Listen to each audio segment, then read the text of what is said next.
Hey, it's me, GV, and welcome to GV Guides. Ladies and gentlemen, we've got the fourth level in Chapter 2, which is going once. It's the auction level. And this one was pretty doable, actually. I think this one was pretty doable compared to the others.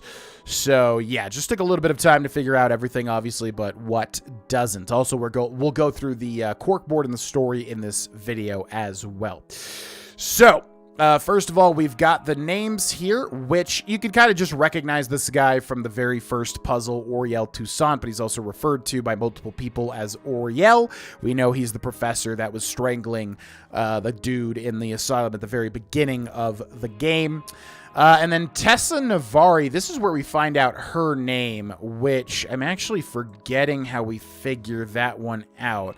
I'm sure people refer to her as Tessa at certain points. This guy's maybe got the ledger as well. Who refers to her as Tessa? Somebody refers to her as Tessa, and I'm forgetting who exactly that is. If we go up here, I mean, yeah, there's like a list of names. If we go up here, this guy's got the ledger here, but it doesn't say who's who. But if we go back down, I know this guy says, are you going to buy me another drink, Tessa? So I may have just figured this out by process of elimination. I'm not even sure if Navari shows up anywhere. Maybe here? Yeah, there it is. Okay, so it's the drinks being sold, I think, by process of elimination. Also, you could just find out that she's got the 3 drinks, the SSS, whatever that drink was. So yeah, that's probably how you figure that out. But anyways, so yeah, Oriel Toussaint, Tessa Navari, the historian, we know her name now. And then Summer Knightley, she is referred to by the cop upstairs because he says he wants her autograph because she's a movie star. So he has an autograph on him that says Summer, I do believe, and also says his name, Irwin. So Summer, then someone else refers to her as Miss Knightley or whatever, the movie star. So we know that the movie star is Summer Knightley. And then also Aurelia Winston, this lady here with the checkbook. I forget exactly how we find out her name as well. It might be here. There's a lot of checkbooks everywhere. Yeah. So here's a check with Aurelia Winston. She's the only one with a checkbook. So we know that that's her. Then finally we have Mumati da Silva, which again, I think just by process of elimination. Because if we go back here at night, we know that he's got a list with Mrs. Da Silva, who has a martini, so that'll link to her drink as well. And then again, I think Mumati is just like the only name that's like left out, and she's clearly like Lemurian, so her name's going to sound different. So I think that's how I figured out that her name is Mumati.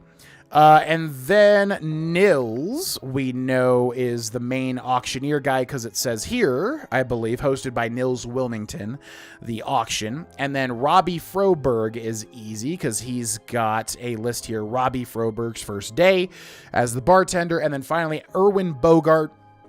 We know in his autograph it's addressed to Erwin, and then also that... yeah, multiple people say, "Hey, distract Bogart." So he's obviously the guard because they want his keys, right? So that's all the names there. Then we have the lots, and this one was easier than I thought because I believe if we go up here, then go to the top, I believe this guy's got the ledger, which will say what the lots are, and you can kind of correlate that to the names, because basically what you're doing is you're trying to figure out who A4, S3, and M5 is, because you could obviously guess that these people here, you know, there's only 3 people that bought the lots. There's like, I don't know, 6 people or whatever, but only 3 people successfully got the lots, right?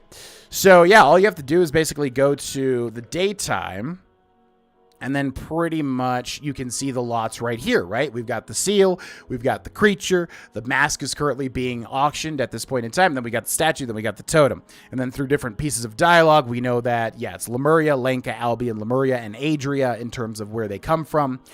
And then, yeah, you just got to figure out, you could do it through the money, like seeing who changed money and whatever, or I did it based on what they were saying, because like if we go to the nighttime and then go down here... We can see like Summer is saying, "Nobody move, you'll step on my new Lankin centerpiece," which is the creature down here. So yeah, just different pieces of dialogue kind of, clue you in to who bought what. And then you could also relay that to the ledger, which has the different names, and like the checkbook, for instance, in the safe. The check has like a certain amount of money, and you can kind of tie all that together. So yeah, Aurelia Winston bought the Lemurian seal. Summer Knightley bought the Lankin creature. Summer Knightley bought the Albion mask. Mumati da Silva bought the Lemurian statue. And Aurelia Winston bought the Adria totem. So the events that have happened are, at the Seven Seas auction, Tessa Navari was outbid by Mumati da Silva for the statue from Lemuria, and so decided to steal it instead. And this is because in the daytime, Tessa says like, "Oh, the next one's the one that matters," but then also Mumati says, "I'm definitely getting this artifact to bring home to the motherland," or whatever. So we know she was outbid, and then Tessa's like, "Well, crap, now I gotta steal it." Then Tessa Navari distracted Erwin Bogart while Robbie Froberg stole their keys. And we could tell this because up here we have this guy with a note that says, "It's time for plan B. I'll distract Bogart. You grab his keys." So then we know that these two people are working together. Nils Wilmington discovered Robbie Froberg stealing the statue upstairs, and a fight ensued. Robbie Froberg pushed Nils into a circuit box with a cane, causing instant death, and then so that he wouldn't get electrocuted by the circuit box. So that's everything that happened in this particular level. And then we have the corkboard and the story. This was so difficult. Oh my God. This was genuinely so difficult for me to figure out.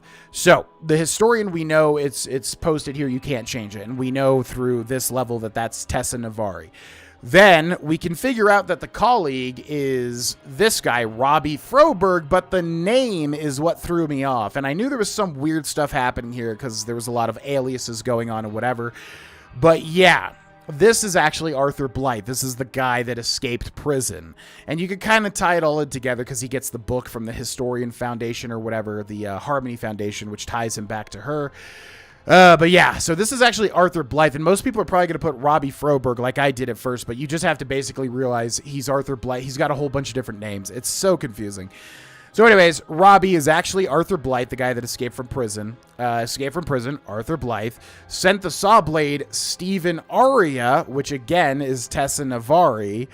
It's so confusing. And then stole the crystal is Augie Tamine, which, is another alias used by Arthur Blythe. And then the weird lady is Tessa Navari, who sent him to the, the cinema to steal it. So yeah, basically, I guess the whole point is like it's supposed to confuse the crap out of you because really it's just these two people doing this. It was so confusing, mainly because if we exit this scenario and then look at this piece of, this thing here, I didn't know what was happening here at all. Like, I didn't know, because we've got, Arthur Blythe with all the different pieces of things, like Augie Tamine tablets, that's how he got the name. He's got the scissors and the construction from the prison cell, and then he's got the dragonfly from the first level. So yeah, you're supposed to just realize that this guy's like all the people. And then I still don't know like who this guy is. I don't think anyways. And like what's going on here? And like who's talking to who here? It was so confusing to me.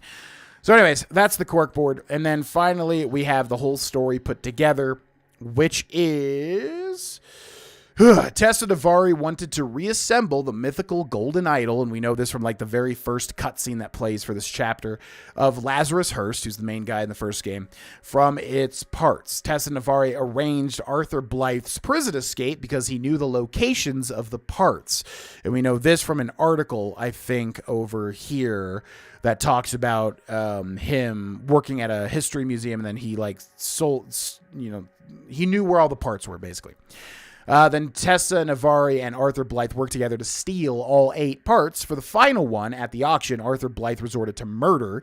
Murdered Nils. In the end, Arthur Blythe tried to steal the parts from Tessa Navari, which resulted in Arthur Blythe's death when he fell off the, from the rug into the balcony and hit a rock. So yeah, this chapter was a doozy. I think it could have been a little bit more clear. I mean, maybe I'm missing some stuff, but this was hard to put together, mainly because this guy is like everybody. And, you know, he's everybody. So it's like, I mean, he could be Augie Tamine. He could be Arthur Blythe. He could be Robbie Froberg, but they're all just like, obviously, you know, different aliases. So doozy of a chapter.